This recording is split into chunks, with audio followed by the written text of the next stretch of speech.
Do you think people now still perceive twirling as they did back then? Like, since most people think all twirling is just being a majorette and marching in a parade. Absolutely. They think I it's get just those easy. comments. I get those comments every day.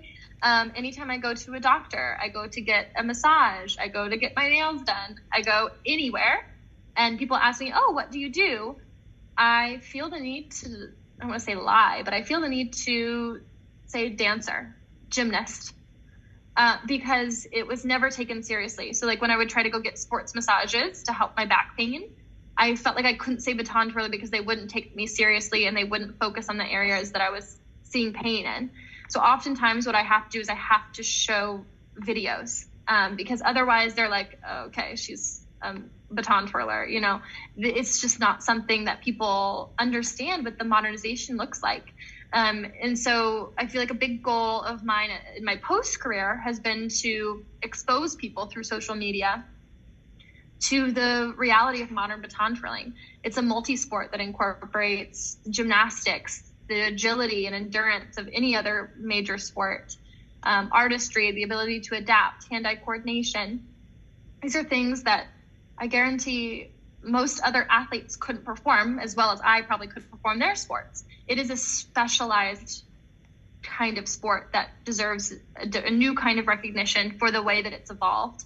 And I think any baton twirler will tell you that. The number of times that I've been asked kind of silly questions about the sport from people who just unknowingly haven't realized or haven't been exposed to the way that the sport has evolved over time, which is exciting when I get to be that person, because I think I'd rather it be me than maybe someone who doesn't have as positive of a view on the sport. But what I've found most is that seeing is believing. Most people will understand the sport if you show them a 10-second clip. It doesn't even have to be that long. A 6-second clip sometimes is enough to prove to people that, okay, this sport is different than it used to be. It's not just parades. It's not just marching. It's not just passing the baton, doing finger twirls. And I think that perspective of it is so prolific simply because at one point in time, baton twirling was the most popular sport in America for women.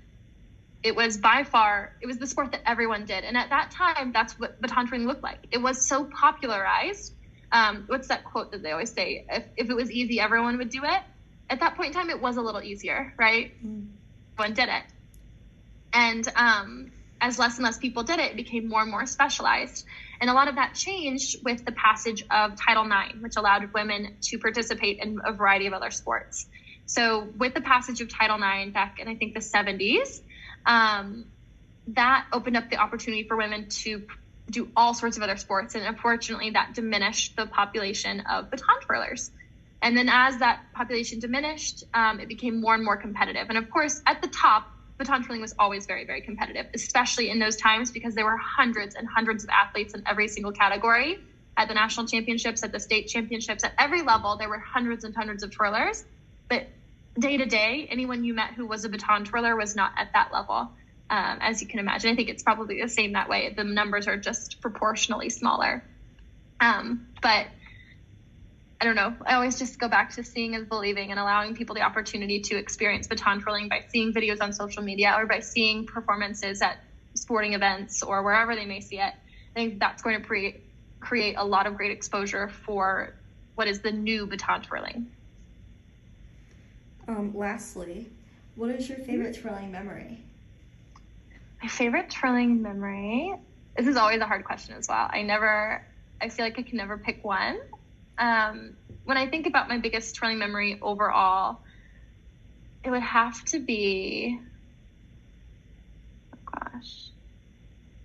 I think what made me first realize that, okay, you're pretty good at this was, after the World Championships in 2016 in Sweden, I took a plane to Prague in the Czech Republic, and where I was teaching for 7 days. And at this point, this was my first real teaching job.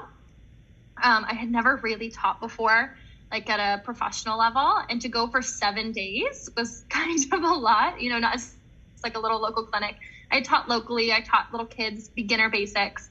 But I really had no clue what I was in for. So I go to the summer twirling camp in the Czech Republic, and I get there, and it's tons and tons of kids. And they have taken the bus from like 30-hour bus rides to come meet me.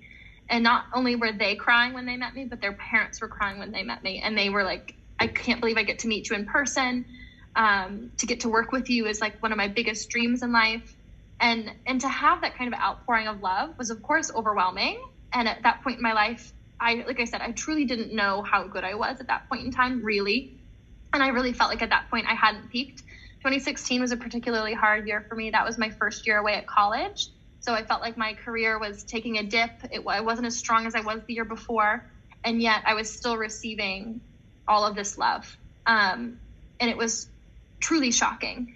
But I remember I ran out of autograph cards and people were crying. And I was like, oh no, I have to come up with these autograph cards. And it sounds so crazy to say, because I by no means consider myself a celebrity. I by no means consider myself to be like, that girl. But in that position, I arrived and I was like, oh my gosh, I am that girl. What do I do? So for me, that was the realization that baton twirling is not just baton twirling. And I think at that point, I really pictured it as just baton twirling. Of course, I took it seriously and it was my whole life, but I didn't see it as something that moved people as emotionally as I was moved by it. And to have these people come up to me and tell me that they bawled when they watched me twirling, they cry when they watch my videos, it was eye-opening. And so for me, that's a big memory in terms of my own personal transformation. It was so meaningful to meet all of those kids and to feel like I could touch every single one of their lives just through choreographing a part of their routine, or by working with them at a camp clinic, at one of our classes. It was so truly impactful. And I just remember when I left that week, I was exhausted because I was teaching from 7 a.m. to like 11 p.m., hardly any breaks throughout the day. I was teaching a couple of classes and then all private lessons. And like I said, at this point, I had never really taught before. So I was so overwhelmed. I was drained from coming straight from the World Championships. And all I could think about was the impact that I could make on these kids' lives by just giving it every ounce that I had. And I did that. And I came away and I realized, okay, I'm really strong. I think I'm better than I know I am. So I better start living up to that. I better start filling those shoes. And I realized the hope that I can give people by my performance, and the hope that I can give people now as I'm on the other side of this through coaching to help achieve their goals. Because when you live in some far off land, like I did when I grew up, your dreams seem really, really far away. And just a glimmer of hope of meeting your biggest twirling idols, it makes all the difference in the difference between them giving up and them giving their all. So to be that turning point for them was incredibly, incredibly meaningful. And I carry that with me every single day when I teach. You're a big inspiration to, I know, a lot of twirlers, and a lot of people look up to you. Oh my gosh. And it's weird, but it's like hard for me to believe, because I, for so long, was those twirlers. I was those twirlers who was looking up to that generation of twirlers, to the Carissas, to the Jennies, to the Holly Nielsen's. I was that twirler forever, and I was constantly looking for inspiration, constantly looking for, looking up to them and looking up to all of their accomplishments. And then one day it feels like it happened in a snap. Of course, obviously it didn't. It happened through so many hours in the gym and so much stress and so much anxiety and overcoming a lot of challenges, that all of a sudden I was that for other people. And so in a lot of ways it doesn't even feel real, but at the same time, I take it very, very seriously now that I am in this position. I love that I can be that for other people and to provide, like I said, like that glimmer of hope, but also the actual resources that they need, the actual tools in their toolbox that they need to build the future that they want. And you coming from a small town, like, you prove to a lot of people that anyone can do anything that they put their mind to. Absolutely. Absolutely. I think, I look back, and a lot of the people from my town still live in my town. They never left, and they still follow me on social media, and they say, wow, like, I can't believe I just came back from a month in Australia, where I was a month and a half teaching.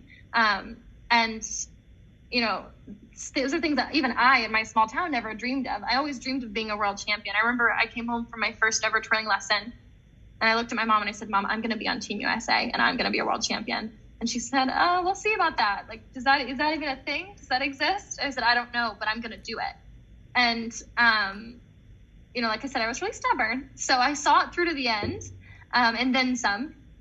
So to kind of like, I guess, to have that much inspiration from that young age and to be able to find my way there, I feel like if I could make it, of course, I had a very supportive family, and I recognize that I had that, and I'm so, so grateful. I don't think I could have done it without them.